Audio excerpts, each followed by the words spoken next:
Alright, I am going to do the insulin administration for my patient. Um, the first thing that I am going to do is, of course, verify the doctor's orders.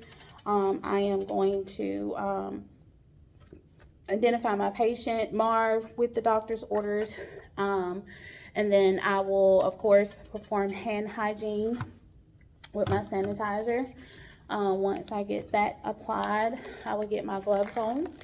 Now, while I put my gloves on, things to look for when it comes to hyperglycemia versus hypo. Hyper, of course, is going to be more like thirsty, dry mouth, free breath. Hypo is going to be things like shakiness, sweating profusely, anxiety, things like that. Now, once I have, you want to make sure the patient is, before you give the insulin, you want to make sure they're about to eat. You don't want to give it too early versus, when they get their meal. Once I have done all of that, verify my orders, of course, I'm going to get the vials. It requires for the patient to have 6 units of regular insulin, 16 units of NPH. I will get that out the fridge, of course. I will verify the expiration date on each vial.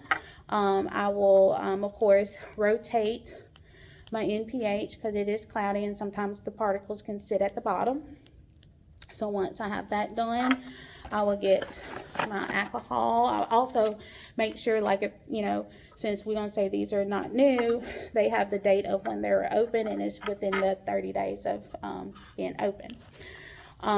Now, for as drawing up, I will, of course, clear to cloudy is what you want to do. So, for as the clear, it requires regular insulin. It requires 6 units. So I'm going to aspirate 6 units of air into the vial without touching the solution. All right, and then I'm going to draw up 16 units of air for the cloudy, which is NPH. Once I have done that, that's when I will draw up the 16 units. Of course, making sure I don't have any bubbles. And then I will do the same thing with the regular, making sure I don't push the plunger. Bringing it back 6 more units, which is going to equal out to 22 total. So once I have that done, of course, I'm going to scoop my cap on my needle, if I can get it. And then I will have label it what I have. I will, once I have labeled it and, verified it with a second nurse, I will go to my patient to perform, give the medication. When giving the medication, of course, you want to give it in, the fatty areas, which is back of the arms, the love handles, like the fatty tissue, and then the thighs, inner thighs, where the fatty tissues are. Sub-Q is what you want to do.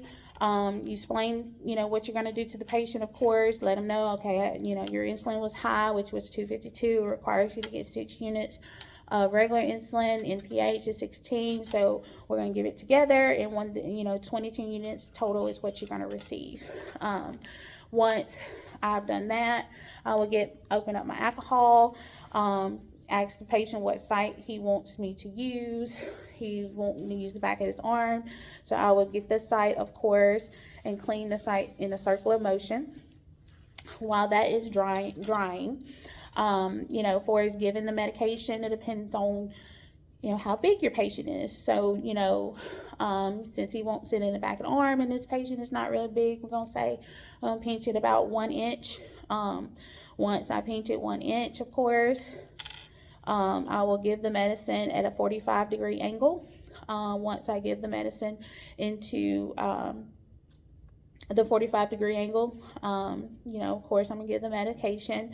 As I pull out, I'm going to kind of rub that area with alcohol. Of course, I am going to place this in the sharps container. Once I am done, of course, you know, applying pressure to the patient. I mean, placing, once I draw out the syringe, I'm going to dispose it in the sharps container. Have the patient hold the alcohol swab in place while I do that.